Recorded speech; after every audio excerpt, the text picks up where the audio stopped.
यांचा वाढदिवस आहे. आपण जोरदार टाळ्या वाजवून डॉक्टर साहेबांना खूप खूप शुभेच्छा देऊ. 61वा मी म्हणत नाही, कारण डॉक्टर 61 झाल्यासारखे वाटत नाही आणि 61 म्हटलं तर त्यांनाही आतून वाईट वाटतंय, त्यामुळे मी 61 म्हणत नाही. 61 म्हणल्या ज्येष्ठ नागरिक म्हणायला लागले तुम्ही आता आमच्या संघटनेत आलं पाहिजे. परंतु ज्येष्ठ नागरिकांना माझी विनंती आहे, ते अजून मनानं शरीरानं तरुण तडफदार आहेत आणि ते रात्रंदिवस जत तालुक्याच्या विकासासाठी, जत तालुक्यामध्ये परिवर्तन घडावं यासाठी सातत्यानं प्रयत्न करतायत.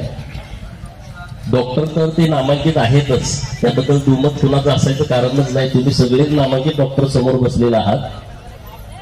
पण डॉक्टर साहेबांचं जे काम आहे ते काम आपल्या सर्वांच्यासाठी आदर्शवत काम आहे. एका सर्वसामान्य कुटुंबात जन्मलेला मुलगा की ज्यांना कोणतीही पार्श्वभूमी नाही. आता आपण बरेच जण असं की आपल्याला पार्श्वभूमी कोणती नाही, परंतु आम्ही सामान्य कुटुंबात जन्माला आलोय, आम्ही गरीब आहोत, आमचे आई वडील अशिक्षित आहेत, याचं रडारडी न करता आम्ही आमच्या मेहनतीवरती, आमच्या टॅलेंटवरती आम्ही पुढे जाऊ शकतो, हे डॉक्टर साहेबांनी कृतीतून सिद्ध केलेलं आहे आणि त्याचा सार्थ अभिमान आपल्या सगळ्यांना आहे. जत म्हटलं की प्रत्येकानं म्हणायचं ते दुष्काळी भाग आहे, असा आहे तसा आहे, तर आता ही आपली सगळी प्रतिभा प्रत्येक विभागात बदलली पाहिजे. पाण्याचा विषय मिटतोय, पण वेगवेगळ्या संस्था निर्माण झाल्या पाहिजेत आणि ते पहिलं पाऊल हे डॉक्टर आरळी साहेबांनी संस्थात्मक बांधणी करण्याच्या दृष्टिकोनातून टाकलं. नुसतं पाऊल टाकलं नाही, ते यशस्वी केलं आणि आज जत मध्ये एक मेडिकल कॉलेज चालवण्याचं काम डॉक्टर साहेबांच्या आणि त्यांच्या सर्व टीमच्या हातून होतंय. हे आपल्या जतकरांच्यासाठी अभिमानाची बाब आहे. जतच्या मेडिकल कॉलेजमध्ये महाराष्ट्राच्या कानाकोपऱ्यातून विद्यार्थी येत आहेत, वेगवेगळ्या विभागातून. हे आपल्यासाठी जमेची बाजू आहे. आज एवढं मोठं हॉस्पिटल जत सारख्या ठिकाणी चालवणं, सिटीमध्ये हॉस्पिटल चालवणं थोडं सोपं पडतंय, परंतु जत सारख्या ठिकाणी आता तुम्ही सगळे हॉस्पिटल चालवता, तुम्हाला अडचणी माहीत आहेत. तर अशा परिस्थितीमध्ये त्यांनी खूप चांगल्या पद्धतीनं सेवाभावातून, कारण आमचा तर डॉक्टर साहेबांना खूप त्रास असतो, कारण पेशंट पहिल्यांदा डॉक्टरांना फोन करतात, परत आम्हाला फोन करतात, डॉक्टर साहेबांना सांगा, त्यांच्याकडून 10,000 कमी करतात, परत आमच्याकडून 10,000 कमी करतात. परंतु डॉक्टर साहेब कधी म्हणत नाही की अरे बाबा मी एवढा लोकांचा त्रास व्हायला लागलाय. परंतु एवढं आता इथं झालं, परत सिनर्जी सारखं एक मोठं इन्स्टिट्यूट एकदम कोरोनाच्या काळामध्ये मिरजेमध्ये उभा केलं. मला तो काळ आठवतोय, जेव्हा कोरोना आला तेव्हा WHO ला पण माहित नव्हतं कोरोना दिसतोय कसा, वागतोय कसा, कसा त्रास देतोय काही माहित नव्हतं. वेगवेगळ्या सूचना येत होत्या आणि अशा काळामध्ये मला वाटतं सिव्हिल हॉस्पिटलला सुद्धा अजून कोविड हॉस्पिटल डिक्लेअर करण्यापूर्वी 250 बेडचं इतकं मोठं अद्ययावत हॉस्पिटल डॉक्टर साहेबांनी उभा केलं होतं आणि ते उद्घाटनाच्या प्रतीक्षेत होतं.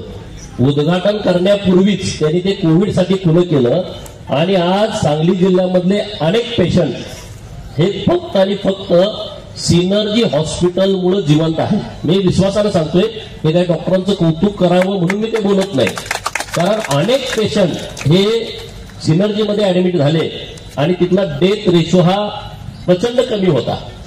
माझ्या जवळचाच एक मुलगा, मी त्यांच्याकडे ऍडमिट केला होता, डॉक्टर साहेब म्हणाले होते ऍडमिट करायला नको, त्याचा 24 स्कोर होता आणि 25ला काहीतरी मला वाटतं आउट होतोय, असं काहीतरी तुमचा विषय होता, मला एवढं माहित नाही मेडिकल मधलं. ते डॉक्टर साहेब म्हणले अरे 24 HRCT ना, HRCTचा त्याचा स्कोर आहे आणि मग आम्ही त्याला कसं काय ऍडमिट करून घेऊ. अहो म्हटलं तो एकुलता एक मुलगा आहे, त्याचं लग्न झालंय, एक लहान बाळ आहे आणि त्याला तुम्ही ऍडमिट करून घ्या. माझा तुमच्यावर आणि तुमच्या हॉस्पिटलवरती विश्वास आहे, तुम्ही त्याला फक्त ऍडमिट करा, तो निश्चितपणे बरा होईल, तुम्ही प्रयत्न करा. त्याला ऍडमिट केला. मी काय सांगतो, 4थ्या दिवशी एक कॉन्ट्रोवर्सी माझ्याकडून स्टेटमेंट झाल्यानंतर महाराष्ट्रात तयार झाली होती आणि तो मुलगा सिनर्जी हॉस्पिटलमध्ये 5व्या मजल्यावरनं फेसबुकवरती माझी बाजू मांडत होता 5व्या दिवशी. इतकं या हॉस्पिटलच्या माध्यमातून म्हणजे गेलेली. मी परवा एक युट्यूब वरती बघितलं, ते लहान मुलगा त्याच्या आईला म्हणतो आई कुठं चालल्या, ते म्हणते मी हॉस्पिटलला चालले. तर ते आई म्हणते तुला हॉस्पिटल म्हणजे काय माहित आहे का? ते म्हणतो माहित आहे. तर ते म्हणले काय? ते म्हणते पृथ्वीपासून स्वर्गाला जाणारा जो मार्ग आहे त्याचा तो टोल नाका आहे, ते म्हणजे हॉस्पिटल आहे. आणि अशा टोल नाक्यावरून आपल्या सगळ्याला परत यायचं, पुढे जायचं नाही. आणि बऱ्याच जणांना परत घालवण्याचं काम हे सिनर्जी हॉस्पिटलनं केलंय, हे आपल्या इथल्या हॉस्पिटलनं केलंय आणि तुम्ही सगळेजण करताय. दवाखान्यात गेल्याच्या नंतर एक बोर्ड काय काय दवाखान्यामध्ये आम्ही वाचतो, आम्ही काही देव नाही, आम्ही प्रयत्न करतोय, म्हणजे नातेवाईक काय काय खोडचाळ असतं तर तिथं लिहिलेलं असतंय. माझं मत असं आहे की डॉक्टर नक्की देव नाहीत, पण देवापेक्षा नक्कीच कमी नाही. इतकं मोठं काम डॉक्टरांच्या हातून घडतंय आणि ते काम आणखी 40 वर्ष डॉक्टर आळणी साहेबांच्या हातून घडावं अशी माझी परमेश्वरचरणी प्रार्थना आहे की नक्कीच त्यांचं आयुष्य सुखा समाधानाचं आनंदाचं तर आहेच, भरभराटीचं तर आहेच, परंतु त्यांचं राहिलेलं संपूर्ण आयुष्य हे लोकांच्यासाठी जावं आणि त्यासाठी ज्या ज्या त्यांच्या आहेत, तुमच्या आहेत, माझी आहेत, त्या सगळ्या इच्छा पूर्ण व्हाव्यात. त्या होणार आहेत, तुम्ही काळजी करू नका. त्या सगळ्या इच्छा पूर्ण होणार आहेत. आपण सगळेजण सर्व शक्तीनिशी आपण डॉक्टर साहेबांच्या बाजूने ठामपणे उभे आहोत. खरं तर ते लक्ष्मीपुत्र आहेत, कुबेर त्यांना प्रसन्न आहे. बरेच जण म्हणणार डॉक्टर साहेबांचं असं आहे, तसं आहे, अमुक आहे, तमुक आहे. ते त्याच्या मागे कष्ट आहे, त्यांची मेहनत आहे आणि त्यांच्या सौभाग्यवती त्यांच्या पाठीशी ठामपणे उभे आहेत. रात्रंदिवस ते मेहनत करतायत. परवा मी त्यांच्या चिरंजीवांना पण भेटलो, ते सांगलीमध्ये प्रॅक्टिस करतायत. त्यांची मुलगी सोनबाई सगळ्यांना भेटलो. खूप चांगलं कुटुंब हे आपल्या तालुक्यासाठी मिळालंय, हे आपल्या जत तालुक्याचं खरं तर भाग्य आहे आणि आम्ही त्यांचे हितचिंतक आहोत. मी आज आमदार झालोय म्हणून त्यांच्या वाढदिवसाला आलोय अशातला भाग नाही. मी अनेक वेळा आमदार नसताना पण या कार्यक्रमासाठी आलोय, त्यांना शुभेच्छा देण्यासाठी आलोय. आणि मी जतमधून आमदार व्हावं ही खरं तर श्रींच्या पाठोपाठ डॉक्टर आळणी साहेबांची इच्छा होती आणि त्यांनी तसा प्रस्ताव माझ्याकडे मांडला, तसा प्रस्ताव त्यांनी वरिष्ठांच्याकडे मांडला आणि मग मी या विषयामध्ये लक्ष घातलं. त्याचं सगळं श्रेय हे डॉक्टर साहेबांना जातं आणि मग त्यांनी पूर्ण टीम तयार केली आणि त्या सगळ्या टीमनी मला पाठवलं दिलं की तुम्ही इथून उभा राहायला पाहिजे. तर आता आपली सामूहिक जबाबदारी आहे. राजकारण तर 20 तारखेला जेव्हा मतदान झालं तेव्हा विषय संपून गेला. तर आता आपण सर्वजण जत तालुक्याचा सर्वांगीण विकास कसा होईल, जत तालुक्यातील प्रश्नाची सोडवणूक कशी होईल, अशा पद्धतीनं सगळेजण एकत्रितपणे काम करण्याचा संकल्प डॉक्टर आळणी साहेबांच्या वाढदिवसाच्या निमित्तानं आपण करूया. जतमध्ये परिवर्तन होणं शक्य आहे, नुसतं राजकीय नाही तर ते सामाजिक, ते शैक्षणिक आणि पायाभूत सुविधा प्रचंड निर्माण करण्याची आवश्यकता हे आपल्या तालुक्यामध्ये गरजेचं आहे. आणि त्यामुळे डॉक्टर साहेबांच्या वाढदिवसाच्या दिनानिमित्त मी इथला प्रतिनिधी म्हणून मी जत शहर वासियांना सांगतो, आता पाण्याची योजना झाली, काम चालू होईल. आता आपण गटारीची योजना करतोय 180 कोटी रुपयाची आणि त्याच्या पुढे जाऊन पुढच्या 15 दिवसामध्ये आम्ही जत शहराला लागणारे सगळे रस्ते म्हणजे किमान 100 कोटी रुपये रस्त्याच्या कामाचा आराखडा आम्ही डॉक्टर साहेबांच्या वाढदिवसाच्या निमित्तानं हातामध्ये घेतोय आणि तो आराखडा आम्ही 15 दिवसात करतोय. सगळ्या शहरातल्या लोकांना माझी विनंती आहे की हे आराखडा करायला जेव्हा आमची टीम येईल तेव्हा आम्ही तर सगळे सोबत असणारच आहे, पण पूर्ण वेळ आम्ही असेल असा विषय नाही. परंतु वाड्या वस्त्यावरती एक जरी घर आहे आणि तो जत शहराच्या हद्दीमध्ये आहे, त्या घरापर्यंत वाट नेण्याची जबाबदारी ही डॉक्टर साहेबांच्या नेतृत्वात आम्ही घेतलेली आहे आणि त्यामुळे तो आराखडा तयार करून तो पूर्ण करण्याची जबाबदारी आम्ही सगळेजण घेतोय. आरोग्याच्या बाबतीमध्ये हे ट्रस्ट, हे हॉस्पिटल खूप मोठ्या प्रमाणात काम करत आहे. डॉक्टर साहेबांचे शिबिर तर सातत्यानं सुरू असतात, गावगाड्यामध्ये जाऊन शिबिरं घेतात. परत त्यांना मोफत उपचार कसे मिळतील, इथं नाही उपचार झाले तर ते सांगलीत, सांगलीत नाही झाले तर पुण्यात, अशी खूप चांगली रचना त्यांच्या संपूर्ण टीमला लावलेली आहे. तर या टीमच्या पाठीमागे आपण सगळेजण ताकदीनं उभं राहू. डॉक्टर साहेबांना खूप खूप खूप खूप शुभेच्छा देतो. त्यांच्यासारखं असं ताजे तवानं फ्रेश आपण सगळ्याच डॉक्टरांनी राहण्याचा प्रयत्न करावा असं मला वाटतंय. कारण डॉक्टरांच्याकडे बघितल्यानंतर ते कधीच टेन्शनमध्ये वाटत नाही. मग तुम्ही पण जरा फ्रेश असावं, तुम्हाला पण कुठली अडचण आहे असं मला वाटत नाही.